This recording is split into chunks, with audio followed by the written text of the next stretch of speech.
Salut les Vapers, ça rage de retour, comment allez-vous bien? Samedi 25 juillet, il est 16h56. Je viens de shooter un close-up et une conclusion, comme d'habitude, sur du matos, review matos aujourd'hui, sur le setup full américain, Californie, Praxis Vapors, le mode Praxis et le Derringer, un petit dripper, micro dripper, 17, quelque chose et des patates de haut, rendu excellent, petit setup tout à fait excellent, switch tout à fait original, avec un geste à dompter, un switch à rôder, mais une fois fait,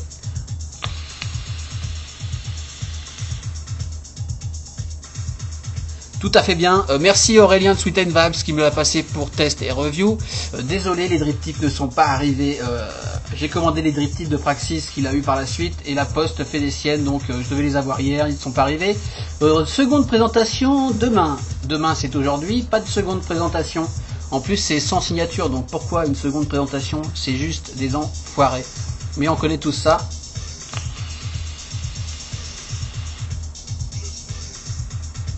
Excellent mode mecha en 22, pas très long, 80 de haut, un tout petit dripper, setup super stealth, bon rendu, excellent, innovation, on voit tout ça en gros plan, c'est parti tout de suite, on y va, c'est parti.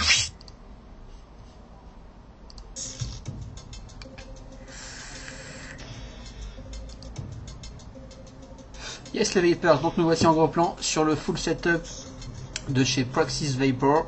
Modeur californien du côté de Costa Mesa, une ville de banlieue au sud de Los Angeles, vers Anaheim, par là quoi. Donc on a le tube Praxis, tube en 22, et le Derringer Dripper, un mini dripper. On va voir tout ça dans le détail.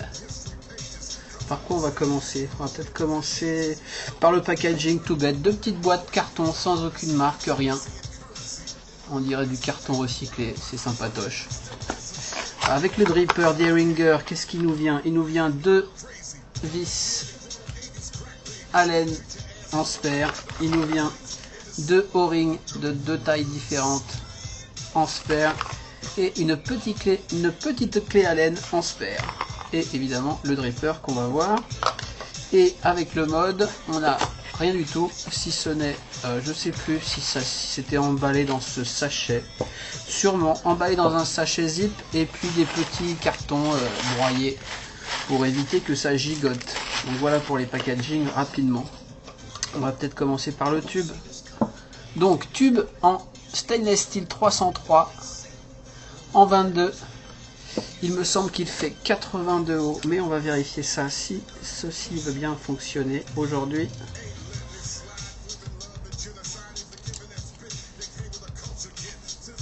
81,3 environ. 81, 8 cm,1. Ce qui m'a frappé déjà en le déballant, c'est le toucher qui est vraiment très agréable. Finition que je qualifierais de brossée. Mais vraiment très doux. Très bel usinage. On voit ici la bague d'hybridation qui, elle, est plaquée rhodium. Comme toute la partie switch a priori. J'ai des infos un peu partielles, hein. J'ai discuté un peu avec eux, mais ils répondent pas très vite. Là j'attendais d'autres réponses, donc je suis pas 100% sûr de tout. En tout cas je suis certain que la bague d'hybride est plaquée rhodium. Alors le rhodium qui est censé offrir une conductivité optimum. Donc on voit avec des trois petits trous pour les dégazages. Un filetage au milieu, un filetage autour, des petits créneaux d'un côté, trois petits comme ça, 1, 2, 3, de l'autre, 3 aussi mais plus long. On verra que ça peut avoir un intérêt de la visser dans un sens ou dans l'autre. sur son dripper pour l'alignement en fonction de sa prise en main de son tube. Donc la bague d'hybride, le tube et le switch très particulier, très joli, avec un petit éclair dessus et des petites gravures qui accrochent le doigt façon patte de gecko, ou je sais pas quoi, la petite bestiole là qui grimpe au mur.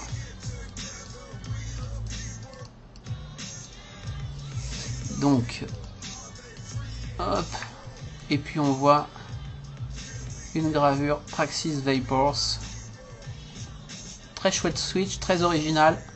On va en parler en détail. Ici version full SS, il existe en copper, il existe en brass. Il y a aussi une version mixte SS avec la partie gravée Praxis en brass. D'ailleurs chez Sweet and Vaps, la photo montre la version avec le switch housing en brass. Photo non contractuelle, je lui ai fait remarquer. Donc très belle gravure, cet éclair est très joli, switch très particulier, hein, donc switch au cul, mais on voit pas du tout comme on a l'habitude de voir. Alors j'ai un poke ici, je l'ai poké, et oui, je l'ai fait tomber. Bon, c'est la vie, c'est pas grave. Switch double action, on pousse par là et on pousse vers la queue.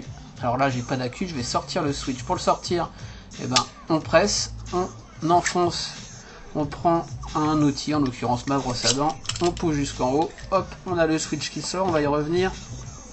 Le tube, bah, rien de spécial à dire, à part cette très belle courbe pour l'emplacement du bouton. Un petit rebord en bas pour accueillir tout ça. En haut, le filetage et des petits évents pour le dégazage. Rien à signaler.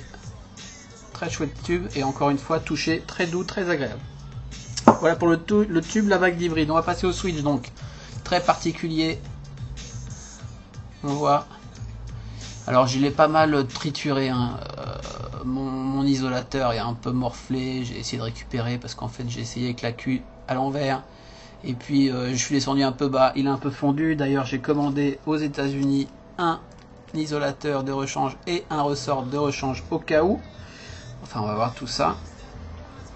Donc voilà, switch, le voilà. Si je peux avoir une mise au point, ça serait pas mal comme d'habitude. Je règle ça. Tac. J'en repars là. Très particulier, j'ai jamais vu ça nulle part. On voit que c'est scratché tout autour, mais c'est normal, c'est le frottement dans le tube. À réception, il est un peu dur ce switch, il est un peu déroutant, un peu chiant. À noter qu'au bout d'une semaine, il est beaucoup mieux. Au bout de 2 semaines, il est juste parfait. Et maintenant, il est juste impeccable, quoi. Donc tout cela plaqué rhodium a priori, je pense. En même temps, peut-être pas le switch housing, je ne sais pas trop, j'ai pas l'info. Le petit isolant qui sort, on voit il y a des petites fentes. Il y a des petites fentes, il y a des petits trous sur les bords. Est-ce que j'arrive à vous montrer un petit trou là? Un petit trou de l'autre côté. Est-ce que ça sert également pour le dégazage? Sûrement. On met un outil, on fait pression et ça saute. Donc le petit isolateur. Qui a donc morflé, hein, je le rappelle, mais on s'en fout, il arrive absolument nickel. C'est moi qui ai déconné. Un ressort en dessous, ressort très particulier. On a l'impression que c'est plusieurs ressorts entrelacés, en fait c'est un seul ressort. Très spécial comme ça, c'est un ressort plat, a priori en SS, d'après ce que m'a dit Christine chez Praxis Vapors. Même la couleur, pourtant, ça on dirait plutôt du copper, du cuir, mais bon, elle me dit que c'est du SS. Couleur foncée comme ça. Et donc ressort qui s'appelle Flat Leaf, feuille plate. Une espèce d'accordéon chelou comme ça.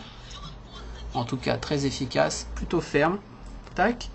En dessous, le switch housing. On va démonter tout ça.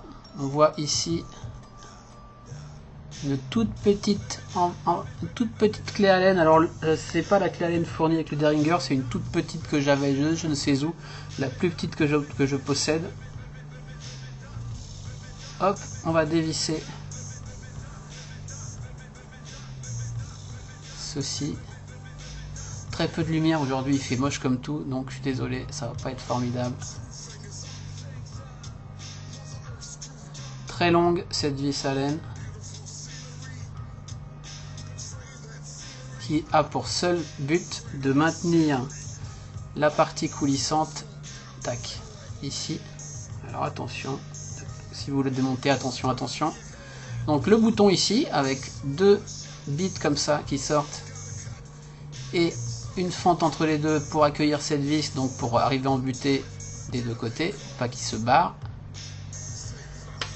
Et là-dedans, deux trous avec deux rikiki ressorts que je vais vous sortir délicatement si j'y arrive en caméra. Deux petits ressorts comme ça qui n'ont absolument pas souffert, pourtant je lui ai envoyé grave dans la gueule, donc ça m'a l'air plutôt costaud comme ressort, ou en tout cas ça doit pas bouffer de courant, je ne sais pas.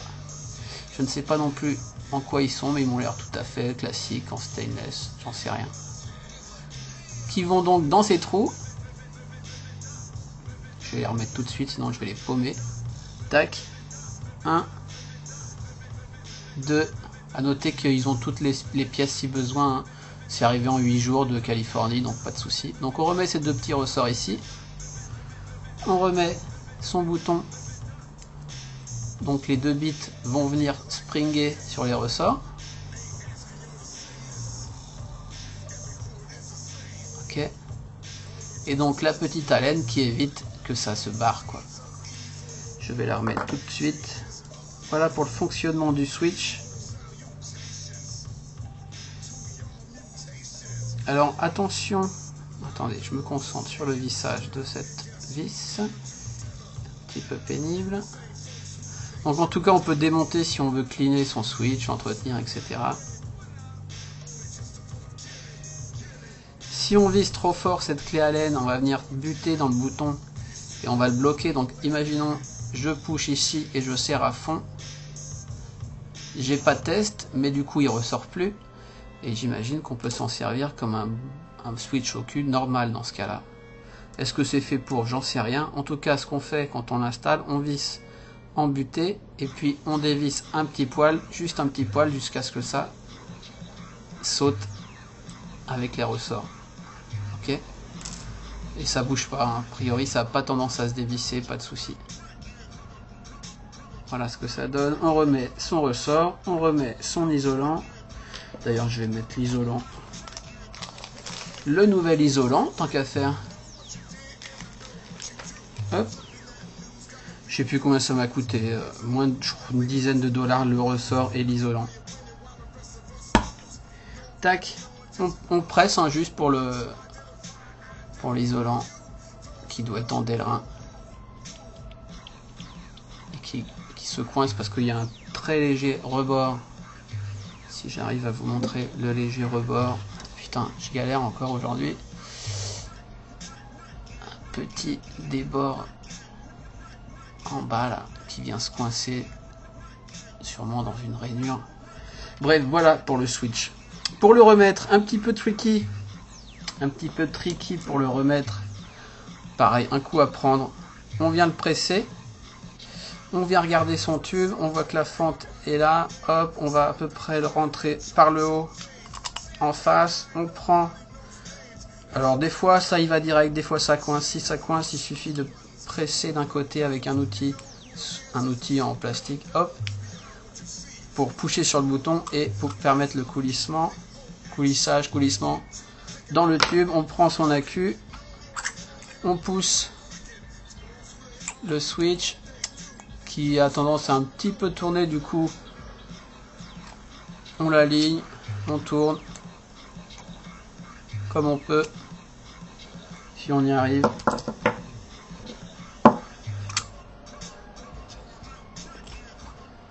Voilà, ça devrait y aller là, hop, une fois qu'on est en bas, ça devrait y aller, mais ça n'y va pas, voilà, il y va tout seul en fait, il faut vraiment être en face. Bon, c'est pas non plus la folie, c'est un petit peu relou, mais on sort pas son switch tout le temps, hein, clairement. Donc voilà comment ça se passe, tout ça est parfaitement usiné, c'est assez joli, assez élégant. Je vais lui mettre la queue tout de suite, je vais lui mettre le Derringer, dont on parlera par la suite, mais je vais déjà parler du fonctionnement du switch. tac. Donc, j'ai déjà mon coil. Moi qui ai toujours switché comme ça, j'étais un peu dérouté au début, j'ai toujours switché, switch au cul comme ça ou comme ça. Il y a des gens qui switchent depuis longtemps comme ça, ils seront peut-être moins déroutés. L'idée c'est de pusher par là, pusher par là et ensuite rentrer dans le tube. Tac tac, double action quoi. Tac tac. Si j'arrive à montrer ça correctement, c'est mieux. Tac, tac. Hop, hop, hop, hop. Alors un coup à prendre, pareil, quelques jours. Maintenant c'est devenu naturel, surtout que comme je le dis, il devient très très souple et très agréable, assez au bout d'une semaine ou deux. On m'avait prévenu, j'ai pas lâché l'affaire. Et en fait ça vient tout seul quoi. Avec comme ça. Hop, hop, hop.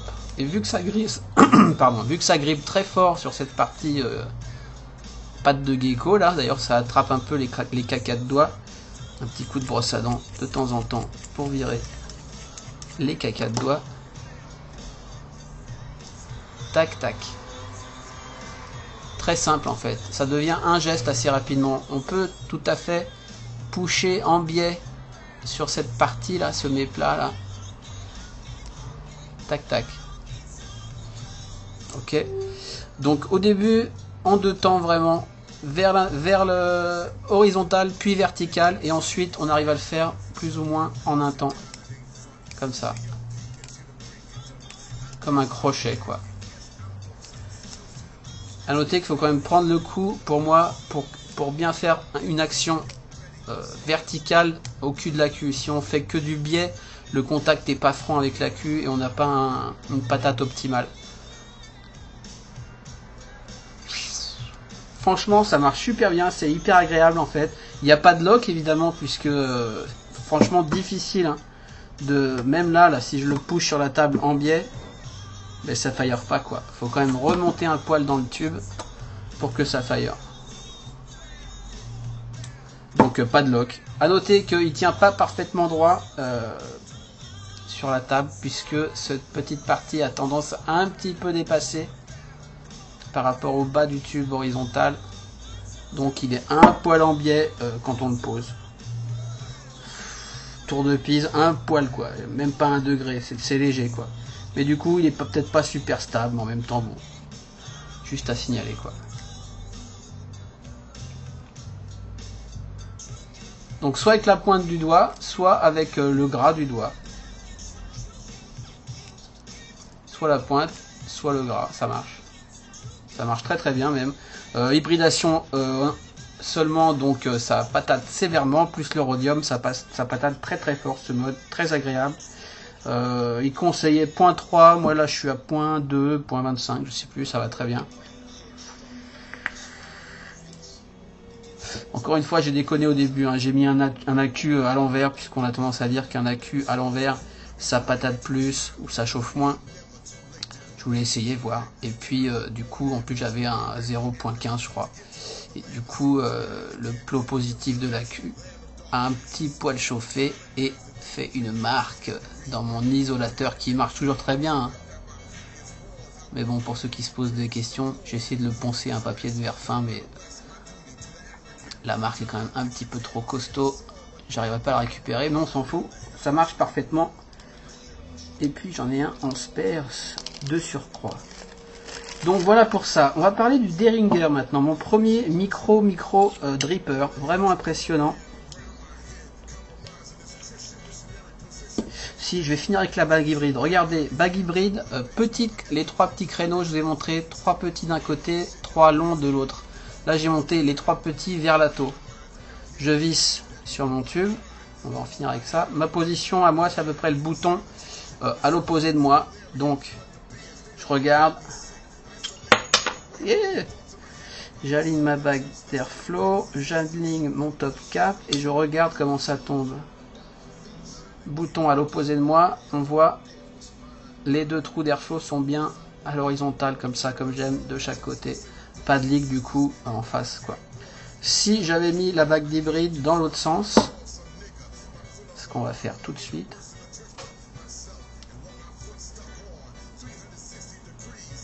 si j'arrive à la dévisser.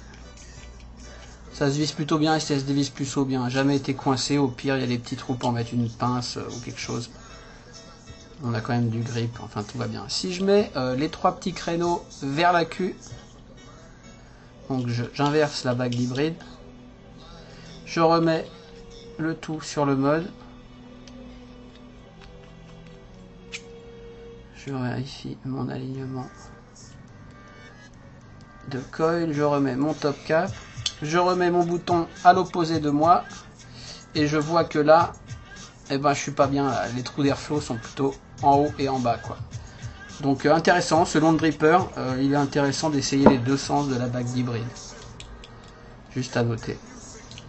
Donc on a vu les 3 petits vers le haut pour ce Derringer en ce qui me concerne. What else?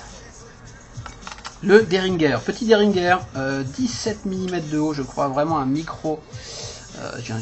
On va regarder tout de suite combien d'ohms j'ai là-dessus. Tiens, bizarre, ça remonte. Je crois qu'il est un peu dead, j'ai pas changé les piles encore. Je vais pas vous refaire le sketch de la dernière fois, je vais le mettre direct sur celui-là.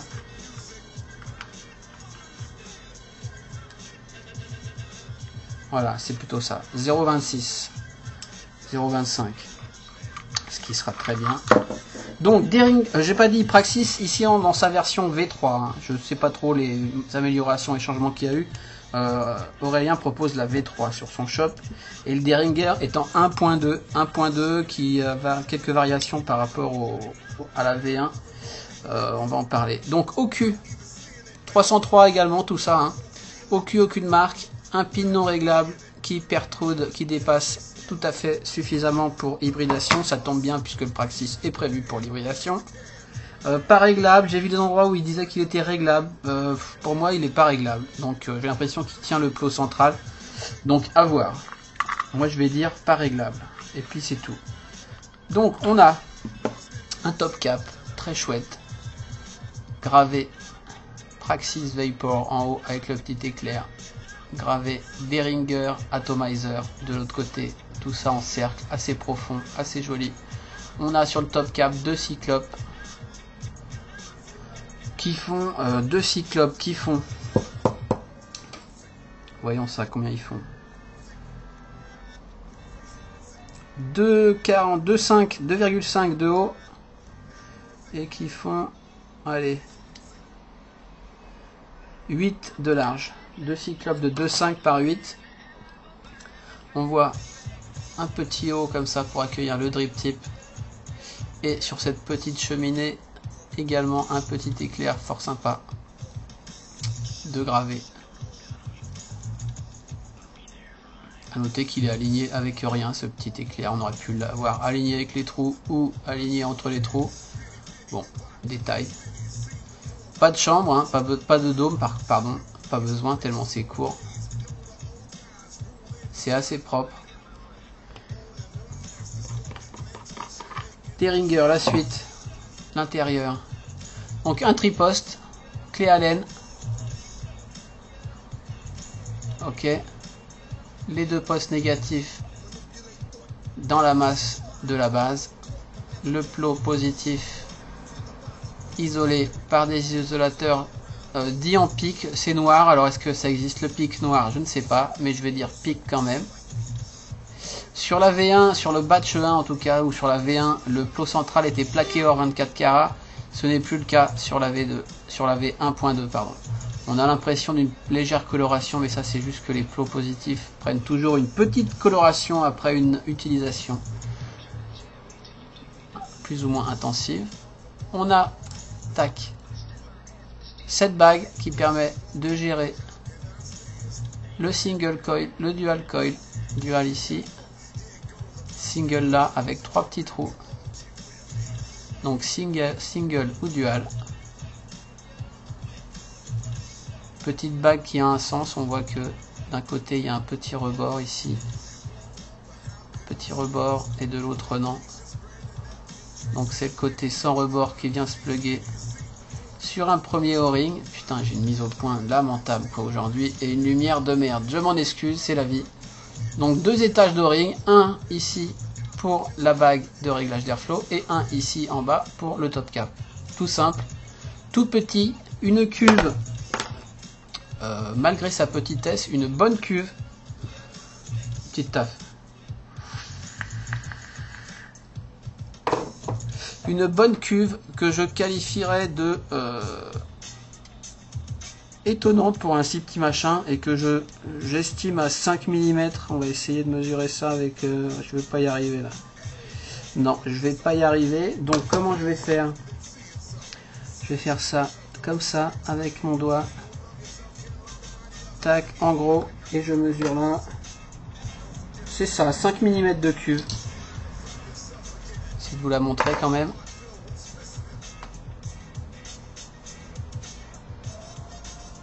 On voit qu'elle est assez profonde. C'est proprement usiné. On voit que les plots n'ont pas des trous ronds mais des slots, des fentes.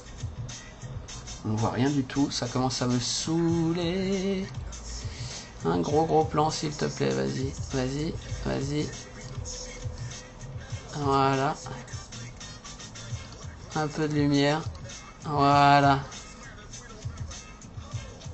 Donc ce ne sont pas des trous ronds, mais des slots. Ici je crois que j'ai du 0,4 ou 0,5, je ne sais plus. On voit que j'ai encore largement la place pour en mettre un plus épais. Je ne sais pas la hauteur des slots. J'ai pas pété de fil avec ces clés Allen, impeccable. Ici un center build, plutôt joli, espacé.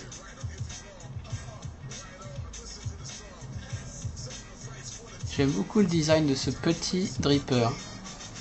Et donc on vient y mettre cette bague en dual en l'occurrence. Donc on aligne ces trois trous avec ces coils. On voit que la ring ici est plutôt brute de machine, on voit les petits traits.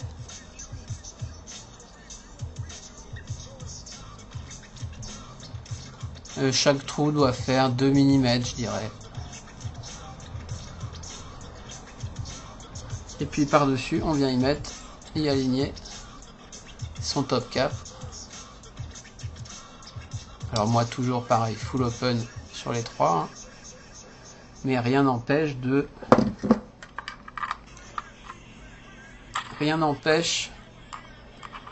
d'en fermer, d'en mettre que deux.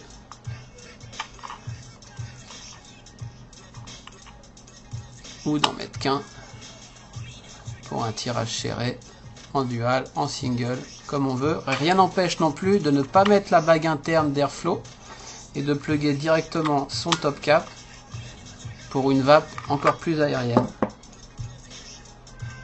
On a juste les deux cyclopes.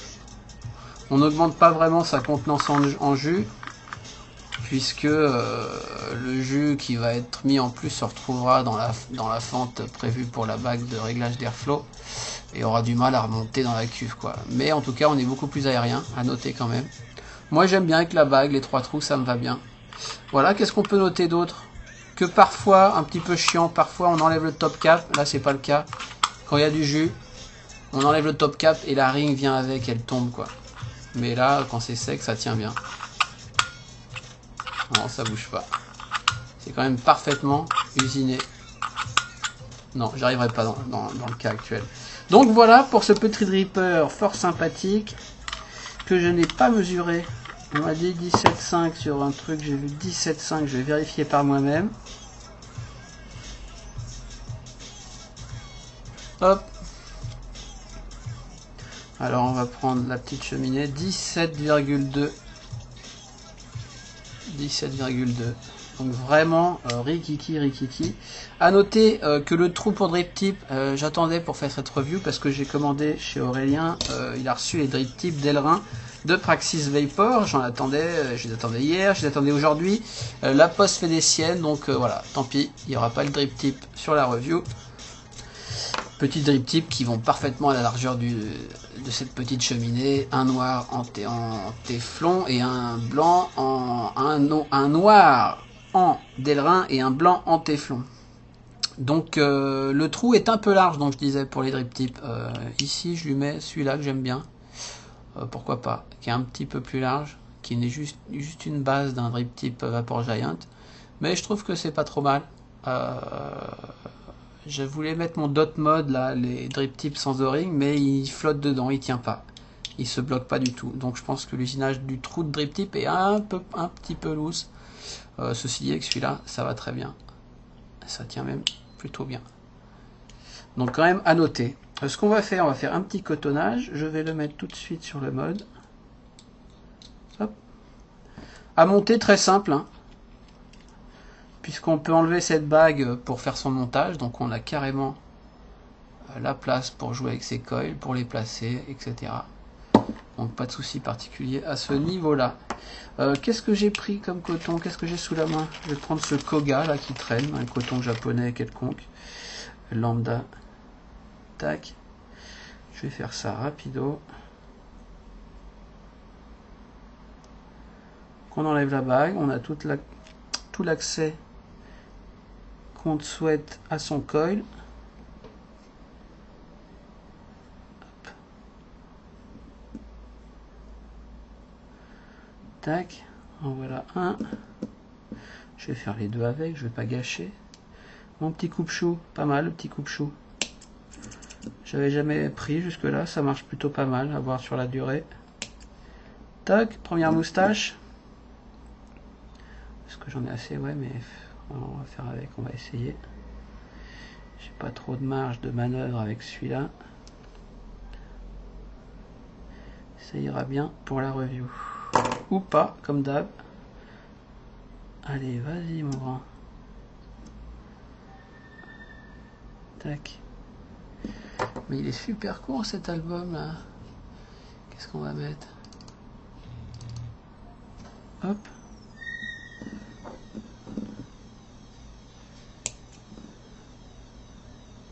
À peu près comme ça. On a toute la place qu'on veut pour passer ça dans la cuve. Qui fait quand même donc 5 mm de profondeur. Ok. J'ai fait un coil un peu large. Mais ça passe quand même très bien. Hop. Hop. Hop. Voilà. Elle veut pas, elle veut pas. Galère, galère. Voilà, tu veux la coquine. Impeccable. Je vais y mettre un peu de juice. En l'occurrence, mon petit Monkeys, 12 Monkeys préféré, le Orange Z, très très bon. Un céréal milk, un petit peu la folie des jus céréales. Mais plus sucré, hein. La gamme est très bonne pour ceux qui aiment les jus qui ont du goût, quoi. Ils sont tous assez sucrés. Et très très bon. On peut mettre quand même pas mal de juice, je suis assez étonné. Et puis on va voir ça.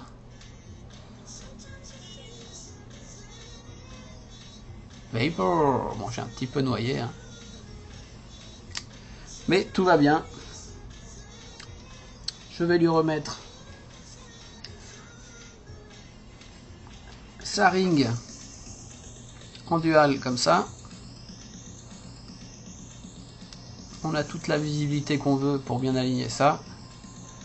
Tac. Je suis plutôt parfait. On va mettre son top cap. Tac.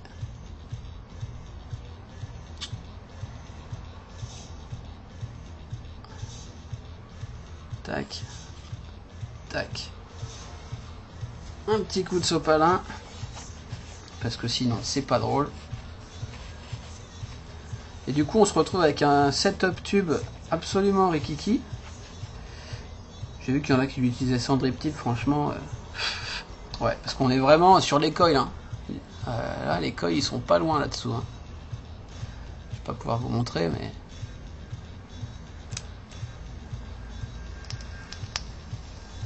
On va sur les coils. Tac, petite puff. Donc évidemment, on a une vape relativement chaude. Moi, ça me dérange pas. Et on a surtout une excellente saveur. Clairement, un dripper saveur. Hein. Tous ces micro-drippers, de toute façon, sont réputés pour leur rendu des saveurs, puisque la vapeur est vaporisée juste sous la bouche, quoi. Enfin voilà pour le petit tour sur ce setup. Petit tour un peu laborieux, hein. Je suis désolé, j'ai repris le boulot hier, je suis un peu crevé. Je me suis motivé pour faire cette review. Je l'ai setup depuis une bonne quinzaine, voire 3 semaines. Voilà, c'est quand même super joli, super élégant. Un peu déçu de ne pas avoir les drip tips qui vont bien pour la review, mais tant pis, c'est la vie. Tiens, qu'est-ce que j'ai comme drip tip sous la main, si je veux essayer. J'ai encore le drip tip du Twisted Messis, là. Qu'est-ce que ça donne? Ouais, non, c'est ce que je dis, hein. Un peu loose, hein. Bon, après, c'est pas un drip tip de référence, ça, mais voilà, quoi. Ça tient pas. Ça ne tient pas du tout. Et j'ose espérer que les drip tips Praxis tiennent parfaitement, ce dont je ne doute pas du tout.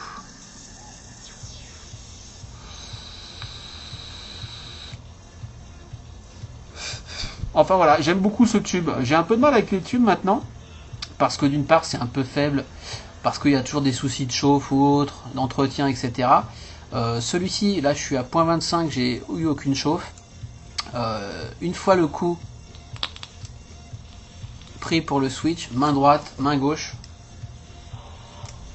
pas de souci, ça envoie du feu, le rhodium, bonne conductivité, bonne patate. Je l'aime vraiment beaucoup. Donc voilà, on va passer sur ma face pour une conclusion. C'est parti.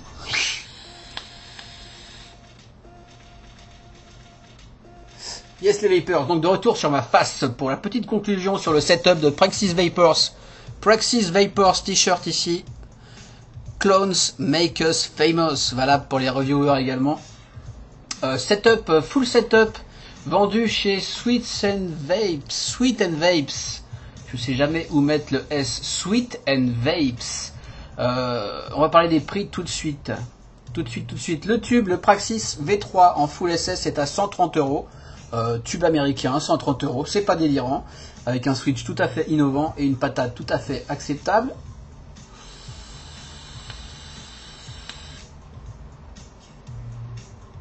Donc 130 le tube, 75 le Derringer, le petit dripper, excellent rendu. Vraiment très chouette, très joli. En version 1.2, 75. Le t-shirt ici à 28 €, qui existe en plusieurs tailles. Évidemment, il est sur mon mur parce que c'est du L et que moi, le L, il manque un petit peu un XX devant. Donc, a priori, il n'existe que dans une taille. Je vois pas l'info. Voilà. 28 €, sachant que Aurélien propose un setup Praxis Vapor avec le tube, le dripper et le t-shirt à 205 €. Ce qui fait gagner, faisons le calcul, 130 le tube plus 75, ça fait combien? 205 plus 28, 232, 33. 233 et le setup à 205, on gagne quasiment 30 €, ce qui est pas mal. Les drip tips que j'attends, 18 € en Delrin et Téflon. 18 € pièce, je me suis dit prends-les.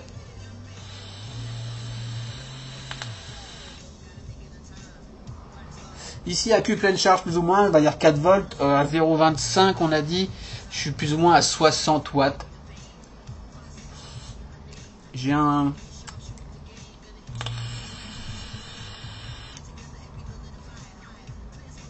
airflow ouvert mais pas trop, voilà, 2 fois 3 trous, c'est tout à fait bien pour moi, c'est un tirage comme j'aime. Si j'enlève la bague, c'est un peu trop aérien à mon goût, donc pour ceux qui veulent du plus aérien, enlevez la bague.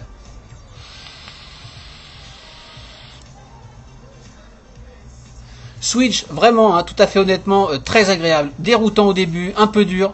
Au bout de 2 semaines, c'est juste parfait. Perso, avec l'index, je sais qu'il y en a qui font avec le majeur. Moi, je sais pas, je dois être un peu fait. Non, avec le majeur, pourquoi pas.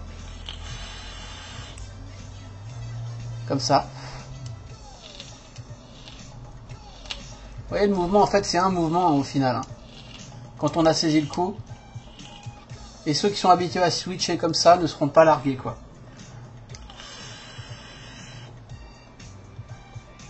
Derringer, excellent rendu, vapeur un peu chaude, à noter donc.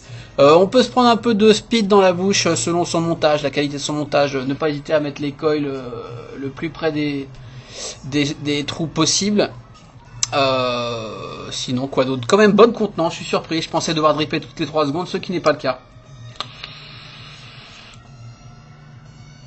Je conseille vivement un drip tip en téflon ou en Delrin, ça chauffe quand même pas mal. Hein.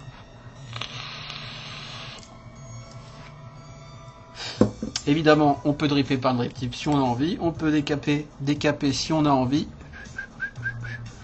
J'en ai mis sûrement un peu beaucoup. On va voir, je vais m'en prendre plein la bouche ou pas. En tout cas, dripper pour tester ses jus, c'est très sympa.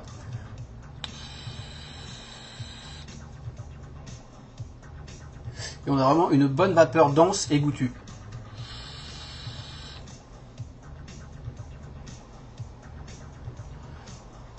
Voilà quoi.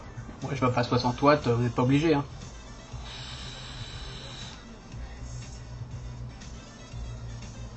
Quoi dire d'autre? Je crois que c'est tout.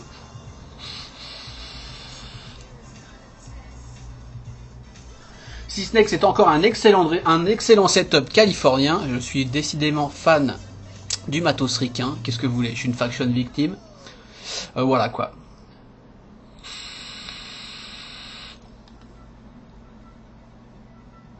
Très très bonne vape.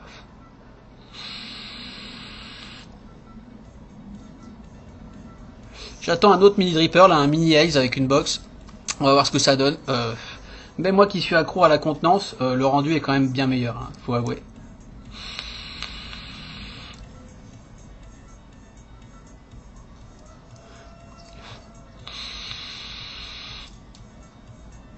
J'apprécie la conductivité, la patate, le design, c'est quand même original, ce switch très original, très beau.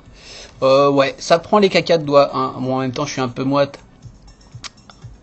Mais on voit ici, ça prend, c'est vraiment, ça me fait vraiment penser à une patte de gecko là, la petite bestiole qui grimpe sur les vitres, voilà quoi. Mais c'est bien que ça accroche pour le geste quoi.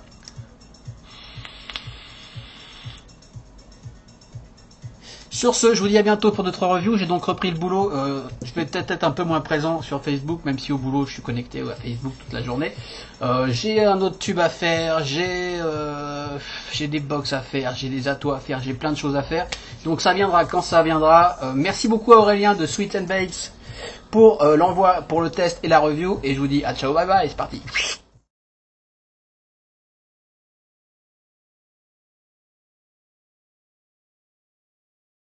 Like, like, like, like, like, like, like, like, like, like, like, like, like, like, like, ah, like, yeah,